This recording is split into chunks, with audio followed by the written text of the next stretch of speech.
लखनऊ अग्निकांड पर सियासत हो रही है। खबर इसके भी 15 लोगों की मौत के बाद योगी सरकार एक्शन में है। पूरे प्रदेश में कोचिंग संस्थानों की जांच चल रही है। शहर शहर अभियान चलाया जा रहा है। सूबे में अभी तक 100 से ज्यादा इमारतें सील की जा चुकी हैं। सीएम योगी आदित्यनाथ ने साफ शब्दों में कहा है कि फायर सेफ्टी मानकों से कोई समझौता नहीं होगा। लखनऊ के अलीगंज की जिस इमारत में 15 लोग जिंदा जले, उसे अब गिराने की तैयारी भी हो रही है। सोचिए जरा, 10 साल पहले जो इमारत गिर जानी थी, अब उसे गिराने की तैयारी हो रही है जब 15 मासूम मर गए हैं।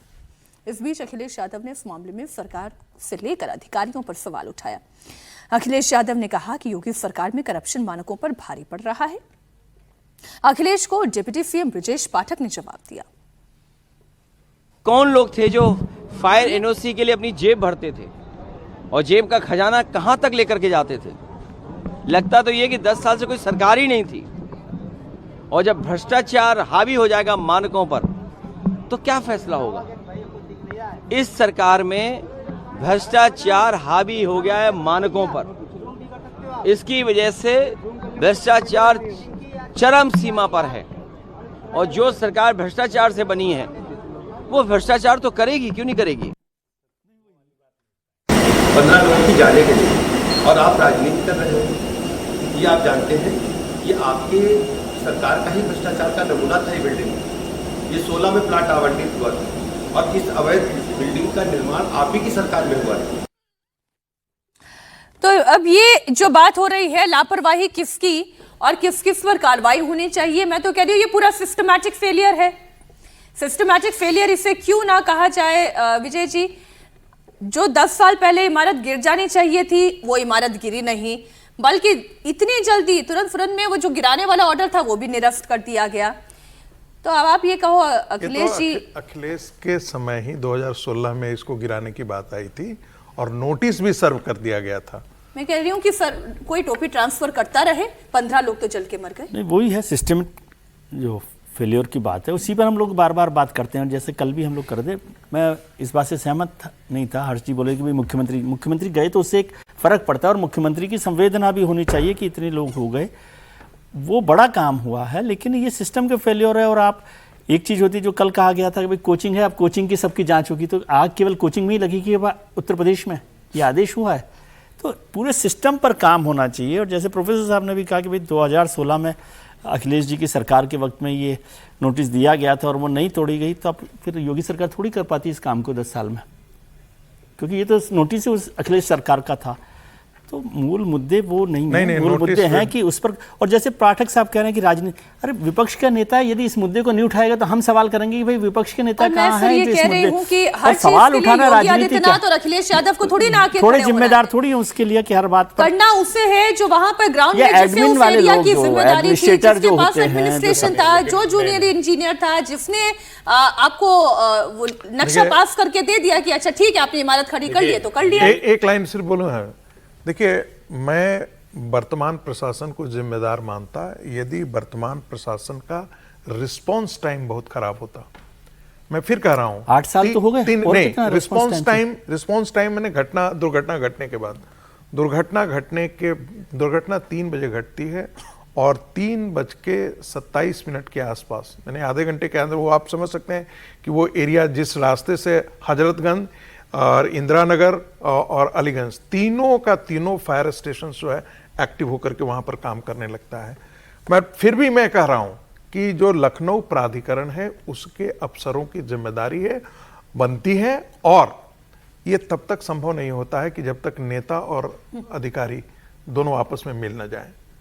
और ये अखिलेश के समय से चलता आ रहा है, दुर्भाग्य से इस समय भी उसको तोड़ा नहीं गया। एक भी अधिकारी को, लखनऊ डेवलपमेंट अथॉरिटी के अधिकारी को सस्पेंड किया। लखनऊ की मेयर का कल बयान सुन रहा था मैं, लखनऊ की जो मेयर थी वो कही थी मैं क्या करूं, वो तो एलडीए के हाथ में है, लखनऊ डेवलपमेंट परमिशन देता है, हमारे हाथ में कुछ नहीं है। एलडीए से पूछा तो वो कहे नगर निगम के लोग करप्शन में पैसा खा लेते हैं, वो विजिट करने आते हैं, वो हमारे हाथ में नहीं है।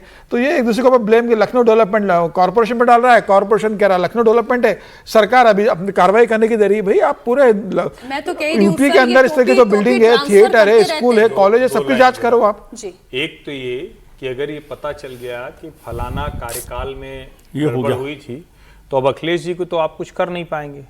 तो चलिए उस वक्त के अधिकारियों को लेके जरा उनके ऊपर कुर्की कर दीजिए, एक आध को जेल भिजवा दीजिए, कुछ उनके ऊपर काम कर दीजिए। दूसरा, क्या किसी नेता में पॉलिटिकल विल है कि वो कहे कि ऐसी सारी इमारतों का ऑडिट करा के, रियल ऑडिट करा कि ये वाला नहीं, ये तो सील लगाया फिर सील खुल गई, जो अखिलेश जी के समय हुई थी वही अभी भी हो रही है। क्या कोई रियल ऐसा पॉलिटिकल विल पावर वाला नेता है जो कहे कि देश भर में, या इस घर के बगल में कोई एक अपराधी पैदा होगा तब इसका ऑडिट होगा? ये छोटी बात नहीं है। और लोग मर जाते हैं जिनके, मतलब हम लोगों के लिए एक डिबेट का विषय है, खबर बन गई है, और नेताओं के लिए थोड़ा सा कहें कि थोड़ी चर्चा, एक दूसरे पर आरोप प्रत्यारोप। एक, जब तक कार्रवाई जो लोग जिनके कालखंड में वो अधिकारियों पर नहीं होगी, और दूसरा पॉलिटिकल विल पावर चाहिए भाई। देश के हर हिस्से में बिल्कुल करेक्शन नहीं हो रहा, फिर से अभी वहीं एक बिल्डिंग बन जाए। चलवा दीजिए ना, जो दोषी पाए जाते हैं बुलडोजर चलवा दीजिए। बुलडोजर वाली सरकार तो है। देखिए हमें हमारे लिए बहुत आसान है ये बात कहना, स्टूडियो में बैठ करके कहना कि सेफ्टी मेजर ऑडिट होना चाहिए। अब आप अमीनाबाद का एक उदाहरण ले लीजिए, या अमीनाबाद जैसा हम दिल्ली के अंदर चांदनी चौक की बात करते हैं, सदर बाजार की बात करते हैं, आप उसमें पहाड़गंज की बात कर लीजिए। कैसे करेंगे? किसके पास इतना विल है?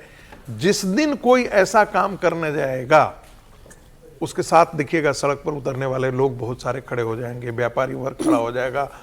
वोट बैंक की राजनीति इंपॉर्टेंट हो जाती है सर। वो हावी अतिक्रमण करने वालों के साथ लोग खड़े हो जाते हैं। मैं तो वही कह रहा हूं, तो हर बार, लेकिन मैं कह रहा हूं काशी के अंदर सड़क चौड़ी करने के आधार पर बहुत सारे इंक्रोचमेंट को तोड़ा गया। समाजवादी पार्टी सड़क पर आकर काशी और प्रयाग दो बड़े उदाहरण हैं। मैंने तो अपने शहर को 11 महीने में बनते हुए देखा है, लेकिन फिर मैं कहता हूं हमारे दारागंज मोहल्ले की सड़क नहीं हो पाई।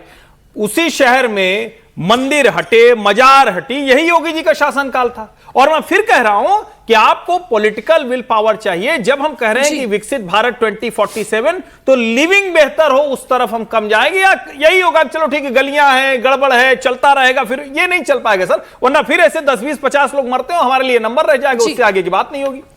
असल बात यही है कि विल पावर किसके पास है, और अगर विल पावर कोई दिखाता भी है तो इससे आम जनता का कितना साथ मिलता है। क्योंकि ये जो करप्शन की जड़ है वो नीचे से लेकर ऊपर तक है।